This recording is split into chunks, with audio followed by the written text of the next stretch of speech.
Hello there folks and welcome to part 27 of our MotoGP 19 career mode. Today is time for the 4th episode of our MotoGP adventure. Today we go to Assen, a mixed hunting ground for me over the seasons I think it's fair to say. Then we get to the Saxon Ring and then skip forward straight after the summer break to the second half of the season, which starts at the Automotodrome Brno. Blimey, that is a mouthful. But of course in the last episode we did have 3 other races. We had a particularly good, if I remember rightly, Italian Grand Prix, was it? Yes, we finished in 10th place on the Rail Avintia bike. And as a result of that, we managed to get a negotiation and we signed with LCR Honda Castrol, the same team as Cal Crutchlow, a very solid team. However, we didn't really realise our potential in that race at Catalonia. So, in the next few races today, it's all about moving day, really. Seeing how we get on the bike and trying to learn the bike and hopefully get some good results before the end of the episode. But if we look at the championship, we've made a steady start to MotoGP. In our 7 races so far, we have got 11 points. I think we've only got points actually at 2 separate races in Jerez and Mugello. But we had good results there. But of course, our now teammate is a long way up the road with 58 points. So it's clear the Honda can definitely do something. And let's see if we can realise the potential of the bike going into the Dutch GP at Assen. This is a bit of a situation we haven't had for a while now, and that is a wet FP3 session. Now, of course, I will remind you that this session is a session where you can set a time to get into Q2.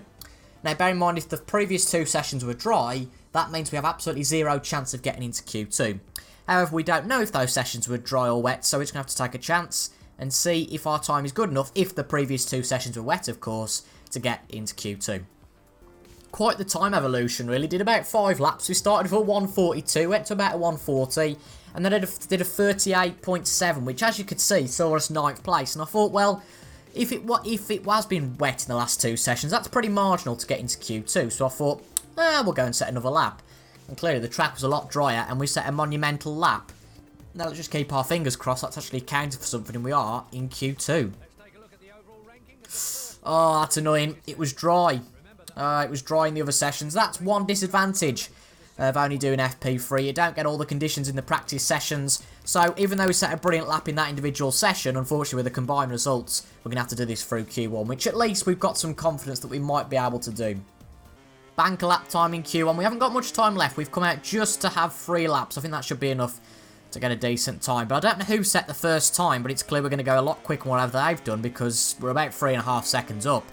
And even that isn't too fantastic a time, certainly compared to the FP3 times. We set, what was it, a 137.3, but it is known sometimes, whether it's a glitch or what, and the AI can't get used to the pace. If you remember Malaysia last year in the wet, the AI were a long way off, but we'll see. I'm sure they'll come and do some solid laps now. So let's see if that 138.2, I think that will be challenged.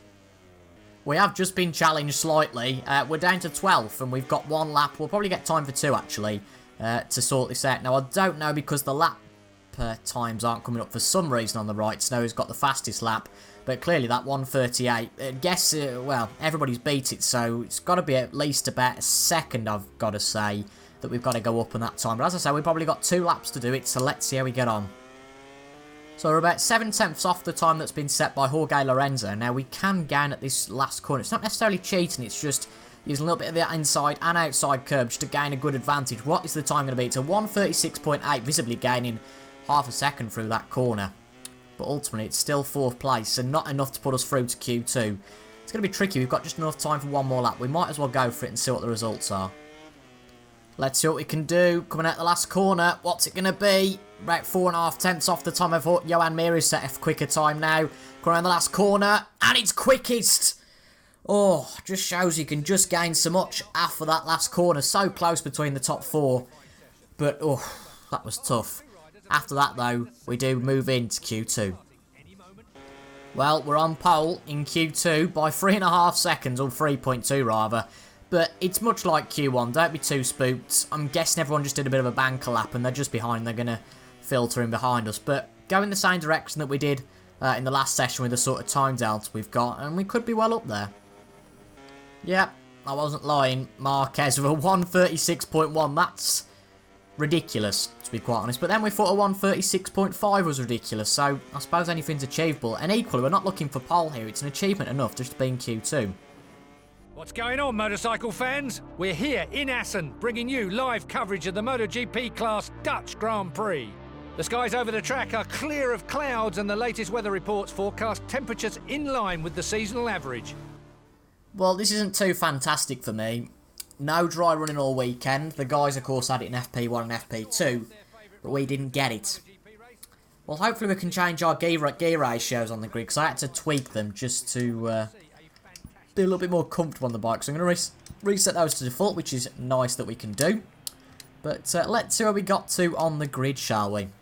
So we've got Dovi, Marquez and Rins on the front row. And there we go. We're on the second row of the grid. Rossi fifth, our teammate right beside us. And Mr. Jones. I think that's our highest... no, sorry, we started on the front row, didn't we, in our Real Aventia bike for some bizarre reason in Jerez. But it's certainly our highest position on the grid with this bike. It's going to be interesting having a dry start with it, but ultimately it's got to be a better race than we had in Catalonia. But at the moment, it's a little bit inconsistent in terms of we're having the odd good race, which we might well have today, but it's all about keeping that form into future races. Now, I don't know what my dry pace is going to be like compared to the competition, but I guess now is a better time than any to see. Second row start though, so a good start to the Grand Prix. Let's hope we don't muck that up and jeopardise that. But firstly, let's make sure we get round the first lap of Assen cleanly. Clutch is in for the start. And we're away. Getting to second gear. That's not a bad start at all. We'll certainly take that. I mean, a few places dropped, but that's bound to happen. Lorenzo, manic start, fantastic start for Jorge Lorenzo. But we were a little bit wide at the first corner, and we just have to be cautious because everyone's taking so many different lines, trying to make their moves on the first lap. Down to 8th place, I'll certainly take that at the start. I'm not too fussed about that. Great start from Franco Morbidelli, but it seems to be that Jorge Lorenzo is the big mover at the start of this Grand Prix. We're going to get back into the inside line, try and get back past our sister bike Nakagami and Johan Mir. I mean, we're pushing Nakagami a little bit wide, but it looks like we're okay at the moment. There is Jack Miller. I'd guess it's got to be Jack Miller. Yes, it is, making a move. And visibly, as you can see, our lines are all out compared to everyone in the dry. So it's going to take us a few laps to learn those dry lines. We're just basically using our wet lines, but that is Quattararo coming up the inside, and that buggers us up onto that straight completely. But 12th place, a little bit more than we'd have liked to have lost on the start, but it's still completely wide open. The big shock at the start, Daniel Petrucci come out of nowhere. It must have been Petrucci then, it was the big mover on the Ducati, not Lorenzo. I mean, Lorenzo's not even the top 10 for goodness sake. Equally, I suppose, we aren't either, but Petrucci takes the lead. I think it's Dovi second then, and Marquez and Rossi. I mean, Cal seems to have fell back a few positions as well. But we're comfortable in 12th place at the moment. This is nice. We should get our first points today on the LCR Honda bike, but that is Quattararo pushing out Nakagami. As you can see, we've not really got the pace of the guys ahead of us. We're certainly not right on the back of these guys. We'll see how we get on. Yeah, we'll just have to see. But again, if we hold this 12th place, I'll be more than happy with that. It's a little bit of a cut there, but we'll get away with it. But as you can see, we've struggled with the fact that we've had a real lack of dry running this weekend. And I think it's a mix of that and wanting to play it a little bit cautious as well, knowing that our record at this race has not been particularly fantastic in the past. Unfortunately, we just haven't got the pace to catch up to the guys ahead, so we're in our own race here, and unfortunately we've got two very big heavyweights, one of these showing up here side by side with us through this corner. Maverick Vinales on the factory Yamaha bike. We've also got Jorge Lorenzo, of course, on the same bike as us. Of course, this is a factory supported bike, and we've got him right behind us here. So with 3 laps to go, we've got to hold those two back to get another 4 points. Coming up to the final lap of the race, and I'll be completely honest, I've been pretty preoccupied with defending from these guys behind. That's now Oliveira who's took the place off Vinales. It feels like they want to have one go each. That's a little bit tight into that corner. Luckily, we've got out. Oh, dear me, Oliveira goes straight to the side of us. That's not great, coming onto the straight. And now Vinales is back through, so we've got to focus on getting back past these without being too stupid and falling off the bike. That'll be one gone. That's a nice move on Vinales. Just enough room there. Get the acceleration out. Maybe try it into this corner on Oliveira. He's closed the door a little bit there. Oh, he run Vinales very wide there, but that's just something that happens, unfortunately. And Vinales now out the points. But looks like Oliveira's gone. He's done really well, Oliveira, to get past us. But I think ultimately it was Maverick getting past us as well. That meant that, I mean, they're having an almighty scrap behind us. That could be pretty nasty if we made another mistake. We could be out the points. But it looks like that Vinales is now preoccupied with that battle with the guys behind him. But never mind. He's just gone for the move on us again. I mean, not the most action-packed of races. But I mean, they're all having a bit of a chuck. But Bagnaia has been displaced again. It's purely just different lines. I mean, they'll go for it like at this corner. And because they brake a lot later and we accelerate out quicker, I think that our method is really the quickest when it comes to wheel-to-wheel battle. It's a good race. Not really much to show you guys because it seems that qualifying and practice is more important at the moment. And it's all about riding to the finish and getting comfortable with the bike. It took a long time to record this race. As I mean, I've been recording for over 40 minutes. It's usually just about half an hour that it takes to record a race. So we could be in the 2 hour mark for the whole video. But luckily, you don't have to watch the whole thing. Dovi wins the race for Ducati. That's brilliant to see. That's not the best entry, though. Could lose a place to Bagnaia. We have. That's a shame. And I think we're going to walk away here with 2 points. Which isn't the worst result in the world. But given that we did qualify on the second row, not the greatest news either. But well, another 2 points for the team. Rossi and Rins joined Dovi on the podium. Fastest laps seem to have gone to the race winner. And there we are in 14th, just ahead of Jorge Lorenzo, and denying both the Espargaro brothers of points. So without any further ado, on to the next one in Germany. I think it's just going to be one of those seasons, to be honest, where we have a bit of inconsistency. As you can see in FP3, a dry FP3, not my favourite track albeit, but way off the pace. We've got to improve this going into Q1. Bank lap time then in Q1, and to be honest, the results aren't going to be great here. We're already 1.6 seconds off the time of Pecco Bagnaia. I've got no idea where it's going wrong really around here. You just have stronger and weaker circuits, but not to the extent that you're 2 seconds off the pace of the quickest guy in Q1, for goodness sake. I mean, we've gone way wide there. We've gone too wide. That's that lap gone. So, really, we leave it on the limit to do another 3 laps. I think it's probably going to be another 1 flying lap now, unfortunately, but we've got no pace round here, and it's really odd, really. As I said, we've got the pace in Assen, hadn't got it in Catalonia, and haven't really got it here. I suppose we've got the leader in front of us here. It'd be good to ghost him for a lap, see what lines he takes, and maybe we can improve on our 1 remaining lap, perhaps. Well, ghosting Bagnaia did seem to help to some extent, but we are still on the back row of the grid for this race, alongside Abraham and Sorin. I mean, to be honest, it's a good improvement. We were setting, what, a 122 something before? So, considering where the starting point was, it wasn't too bad, but really, we've just got everything to gain, really, in this race. Nothing to lose, so we might as well go for it. Hello and welcome to the Sachsenring circuit. The waiting is finally over. The German MotoGP will be starting in just a few minutes. The skies over the track are clear of clouds and the latest weather reports forecast temperatures in line with the seasonal average. Lovely dry day at the Sachsenring. Lovely dry day in England. I am sweating like a pig. It's really warm in here, so apologies. Should have said this earlier, but apologies if you can hear a little bit of fan noise in the background. It is sweltering. Probably the wrong day to record this, and it's going to be even warmer later in the week. But anyway, back to the game. As I said, not a great qualifying whatsoever, and we've really just got everything to gain and nothing to lose here, so we might as well go for it. I'm not the best around this circuit, but there are some clear corners where we can gain at the start. As you can see, VR46 on pole. Number 93, Marc Marquez starts second. He always does that bloody pose. I suppose Rossi's the same. And who else are they going to focus on? They usually pan back to someone random. And yeah, Carol Abraham, who starts 22nd. Very bizarre. But we are going to have to go through all the grid stage to find us. We've got Rossi, Marquez and Rins on the front row. Crucially, no Ducati on that front row. Jack Miller starts alongside Dovi with his teammate Petrucci on the row behind that. Cal Crutchlow on the third row. Good qualifying from Espargaro to get in the top 10 on that Aprilia. Nakagami 13th. As we saw, Bagnaia, decent time. Lorenzo still not living up to the potential on the Honda. And then we've got Oliveira, Iannone ourselves with our head chopped off for some reason. And then on the back row, we have Javi Shireen and Carol Abraham. So as I said, nothing to lose. A little bit like some of the races this year that have just been a little bit of a test session. But who knows, we might be able to get something out of this race, particularly if something happens with the front runners. Getting all ready, though, for the go here. See how we get on. Lights are on, above the riders. It is lights out, and away we go for this Grand Prix of Germany. A pretty decent start there. We're certainly getting to know our starts a little bit better. Certainly not completely, whoa, not mucking them up, but a great start that is, geez, since the first corner.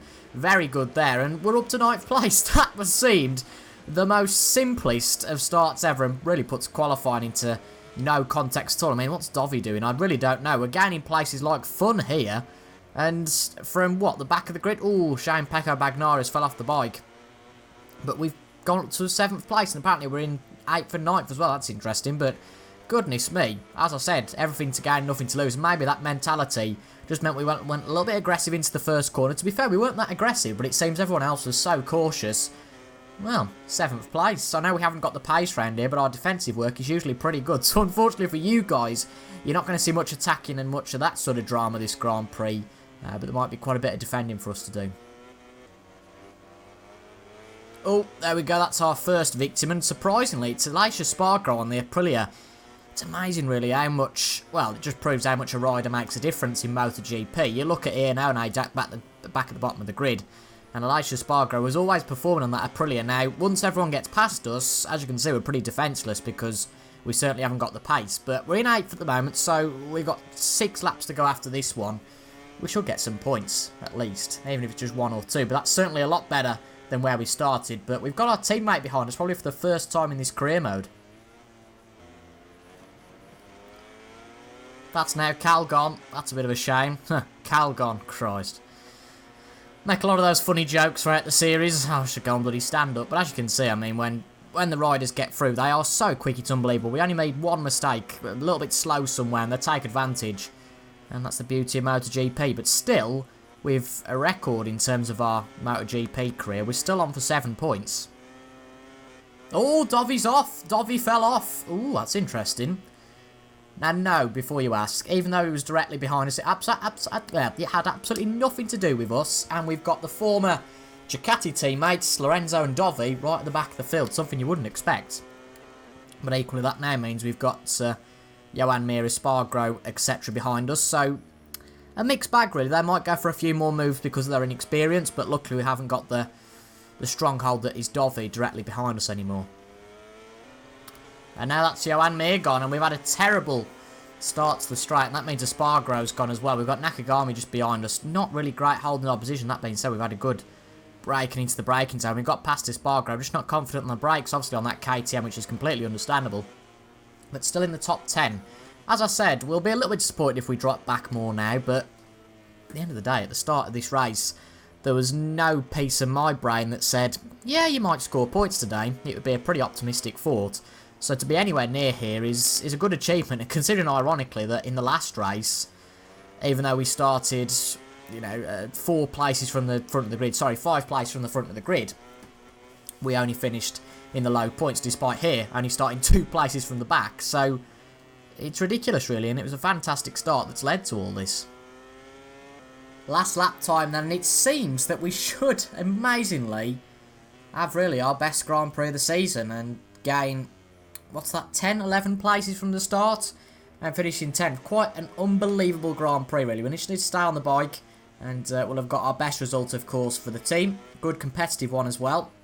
I mean, visibly, our race pace isn't great. Johan Mir 4.6 seconds ahead after getting ahead, what, about 2 laps ago now? So, visibly, we're not as quick as the front runners. But does that matter? The only thing that matters is how quick you get across the line. And sometimes, if people are battling behind you, that means you can get away. And that's exactly what's happened here. And we're going to have a good Grand Prix. So for 2 races in a row, I really don't want to jinx this, but I think we should be alright. Shouldn't fall off the bike now. But for 2 races in a row, for the first time in our MotoGP career, we have points finishes, which is a great, great result. And particularly around a track that I'm not particularly fond of, this Saxon Ring track. And I've got quite a bit of confidence we can make that 3 out of 3, because I quite like Brno that's coming up next. Very different in terms of the track, very much a long track. Marc Marquez, the winner for the Honda team. It's good to see a fellow Honda rider winning the race. But coming into the last corner, not really had much competition from the rear, which I'm not going to complain about at all. Nakagami moves up to 11th to make another Honda runner in that place, and doing a little bit of a wheelie at the end, and that is definitely, considering where we started in particular, a result to be proud of.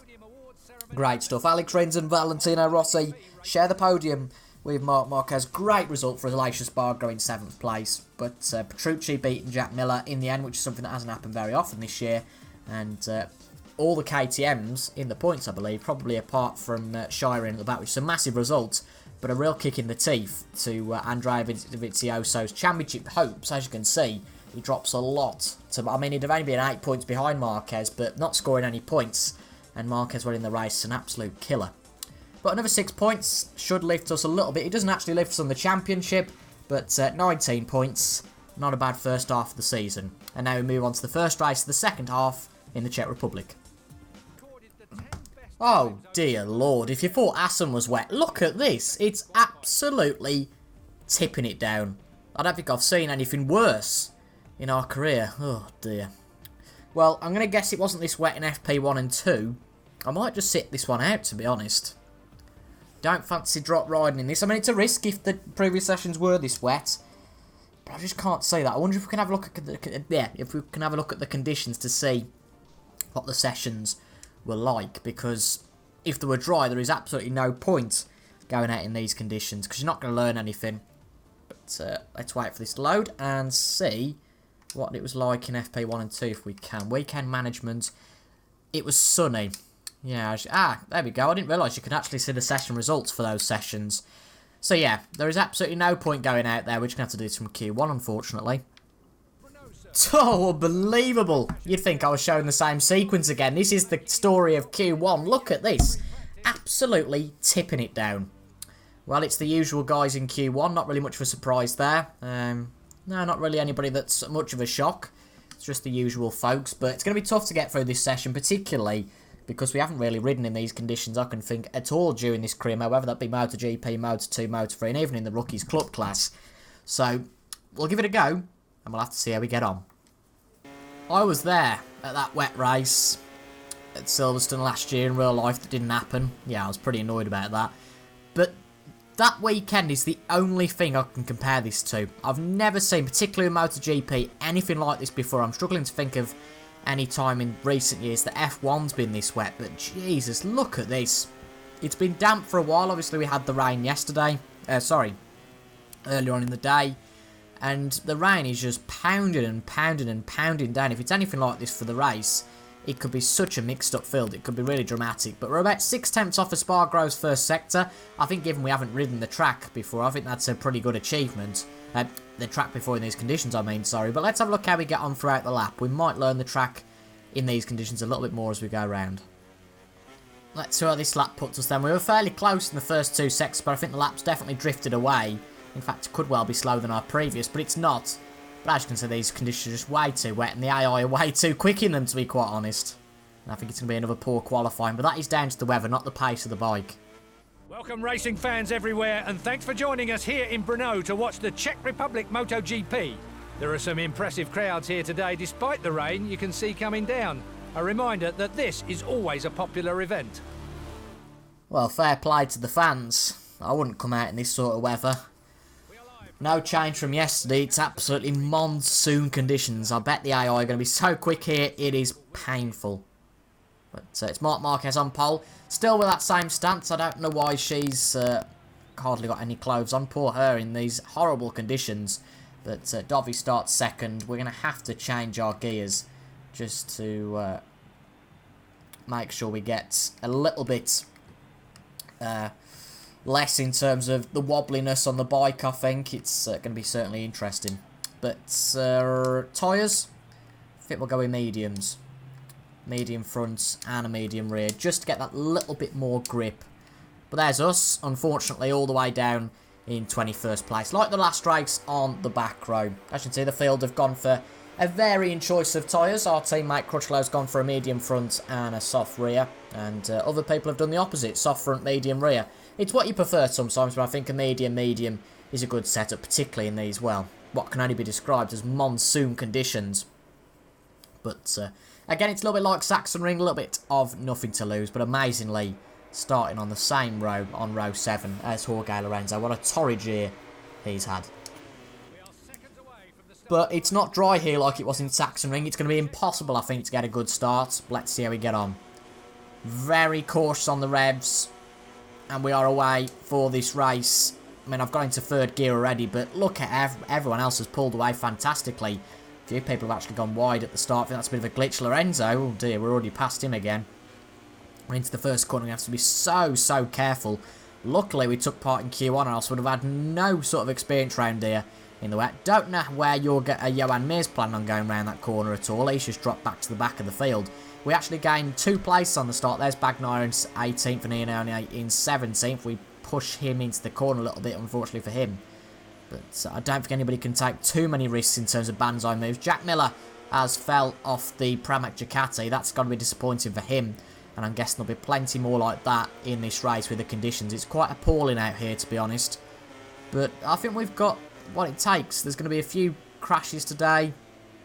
Just stay on the bike, keep it cautious, and we should be okay. But trust me, this looks a lot easier than it is to ride. We're just being so cautious. That's got to be Pecco Bagnaia. That cannot be Jack Miller, who's coming back up from that crash already. It might well be, but it can't see.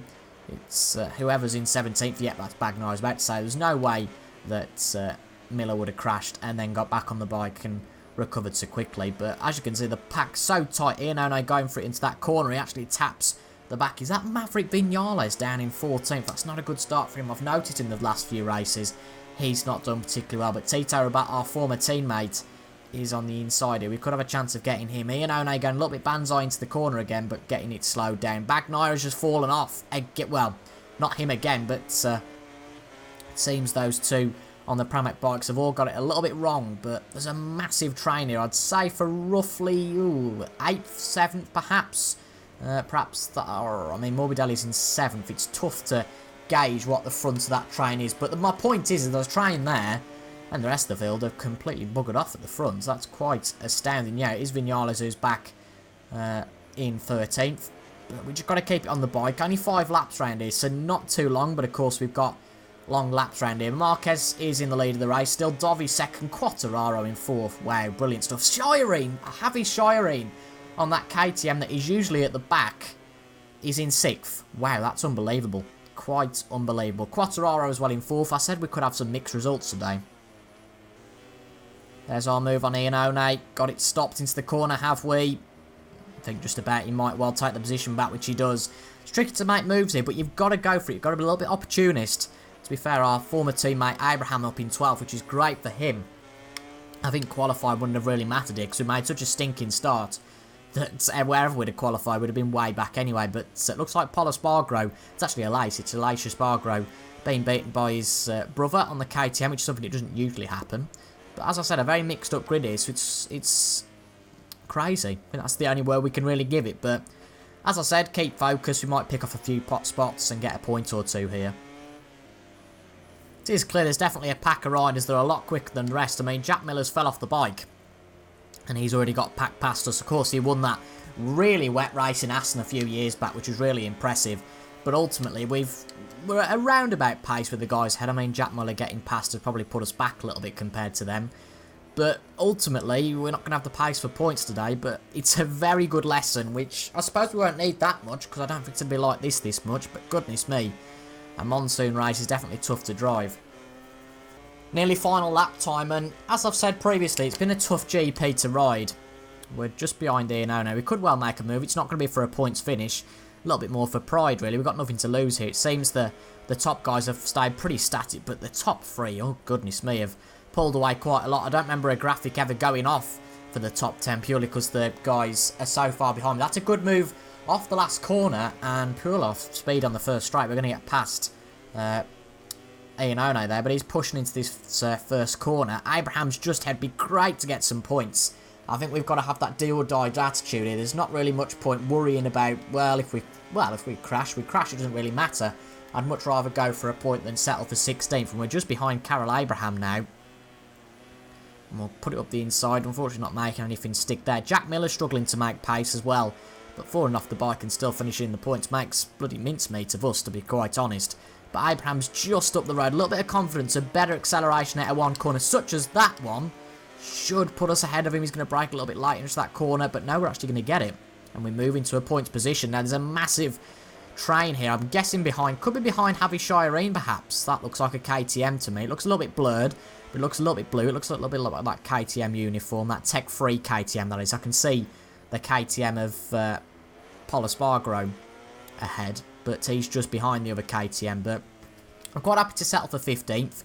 That's a good point, and 3 points finishes in a row. But equally, if something happens to them here, I'm quite happy to profit off that. But it's been a good episode, really. We've had some quite dramatic races, and I hope you guys have enjoyed. It's been an interesting one, to say the least. Tough one to record in all this heat. You wouldn't think that with the ridiculous weather here. Oh, Spargrow has been overtook by Jack Miller. We just braked a little bit too late into that corner, really. But we got away with it by getting out of it. And I think a point here would be good. As I say, it's just getting those points and getting a little bit more confidence on the bike to potentially, and I think this isn't a ridiculous term, to maybe have a championship charge next year on this bike or another bike. Because this definitely got the pace for a championship charge. It's going to be a tricky one, but we can certainly go for it. But as Elisha Spargrow's just up ahead, could try from into this corner. Oh, we're going to tap the back of Miller. Looks like we could make the move stick, though. Stick it up the inside. He's got the better move into the corner. But it looks like we've got past Elisha Spargrow. And it's going to be a 14th place finish here. What a crazy race. What horrible conditions all weekend. But we come out of it with 2 points, which I'm more than happy with. Marquez wins then with Dovi and Rossi third. Quattararo in 7th. And a great result for the Yamaha team. The Yamaha Malaysia Sepang team with 4th and 7th. And Havishire in 8th place. Absolutely fantastic stuff.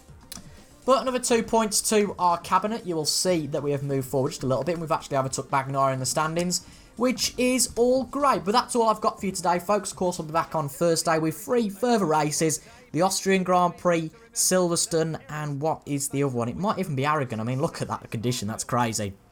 Yeah, I'm sure it's Austria, Britain, and the Aragon Grand Prix. I mean, we're getting quite frustrated in the garage, but truly I don't think there's anything to be frustrated about. A good Grand Prix, particularly considering where we started and the horrible conditions that came with it. Well, I've been TIJ Game. Thank you very much for watching today. Have a good rest of your day, and I will see you guys next time. Goodbye for now.